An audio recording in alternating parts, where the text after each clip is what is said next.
one of UEP superstars.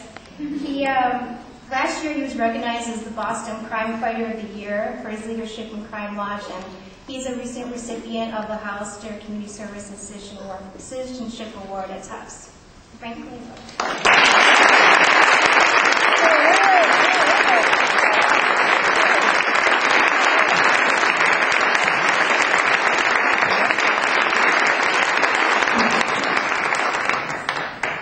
no way to take that off. I feel so bad about you guys get back here. But if I take this off, the whole rest of the thing may be thrown off. So I apologize as well. As we said, my name is Frank Miller, and I just wanted to send a general greeting and appreciation to all friends, colleagues, professors, as well as administrators. Thank you very much. Thank you. Sorry. Congratulations to all the graduates, and a great thanks to the supporting seed that has allowed us to graduate. To significant others, family, my cousin, taking my picture right there, spouses, like my wife, children, Nene, right there, and Douglas, who probably will be going outside soon. and the host of friends that helped to keep us sane as we made it through this program. Thank you very much for bearing with us through this process. Let's give the panel applause.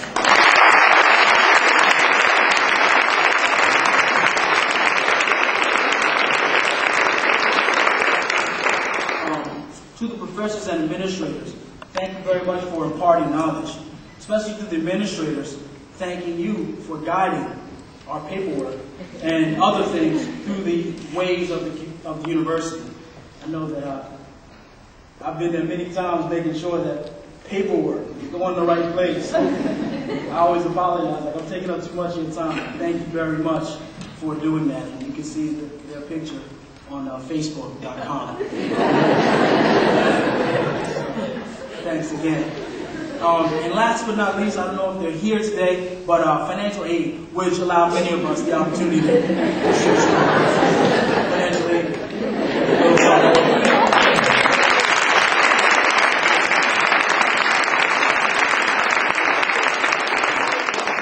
I ended up taking the scenic route through the MPP program. The MPP program is a one-year program, but I took two. But overall, it has been very enriching. Yes, the classes were challenging and stimulating as we learned the secrets of economics and the meanings of acronyms like SPSS and GIS, which I'm still kind of fuzzy on the I, but I definitely know what it does, and I have maps to show that I made.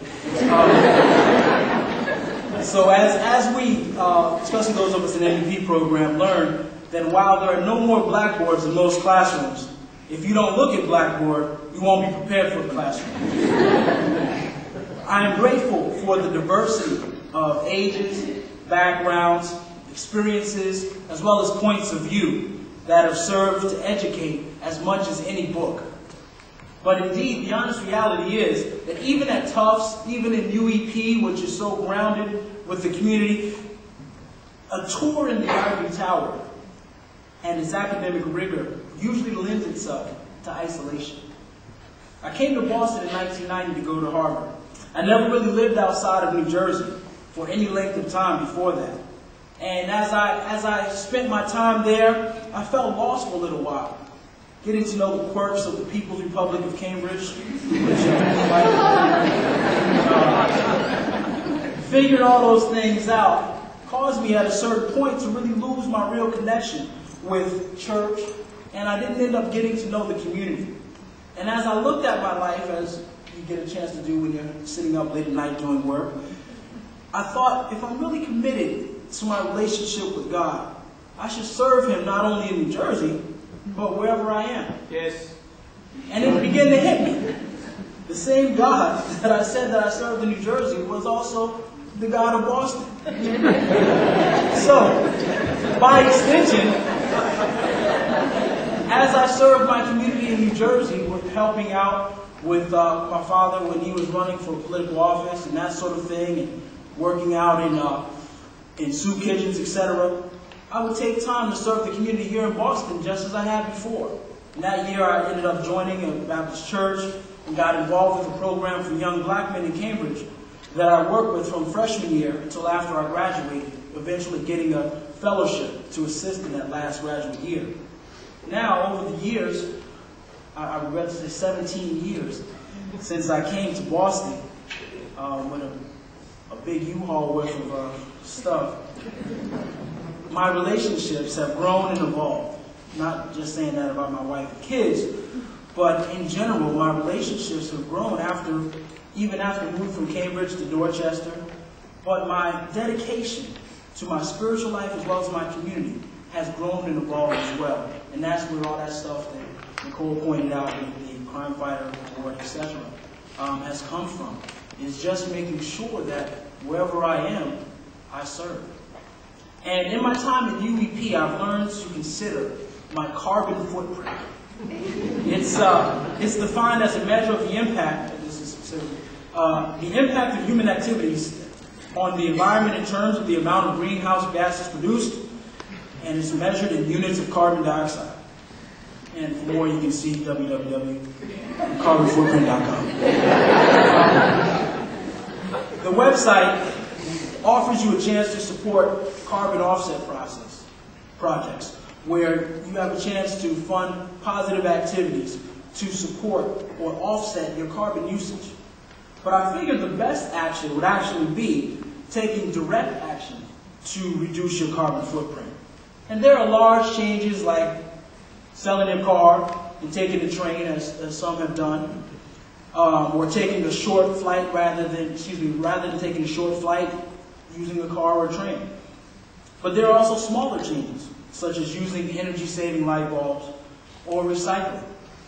But the main thing is to make a change.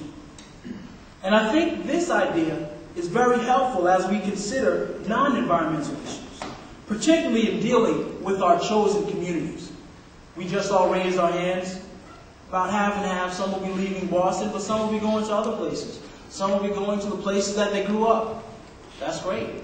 Some are going to totally new places. But yet, the call is still there. There is a footprint that we will leave in terms of the resources that we take advantage of in whatever chosen community we live in.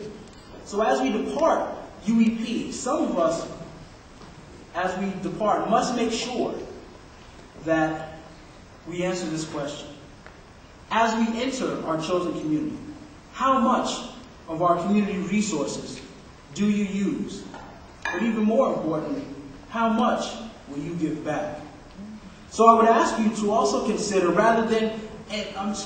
addition to the carbon footprint, also consider your community footprint and leave a footprint of positive impact.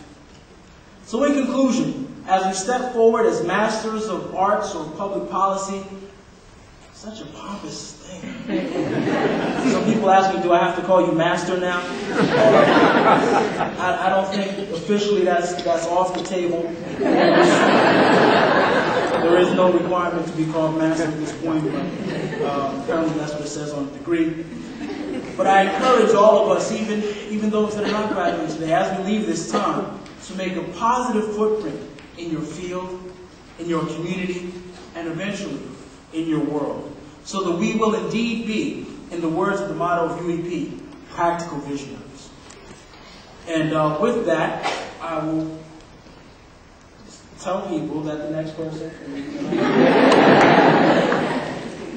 of people will be giving us a delightful musical performance: Caroline Campbell, MVP, Betty Fish Glenn, Chris Mancini, and Sean Silver.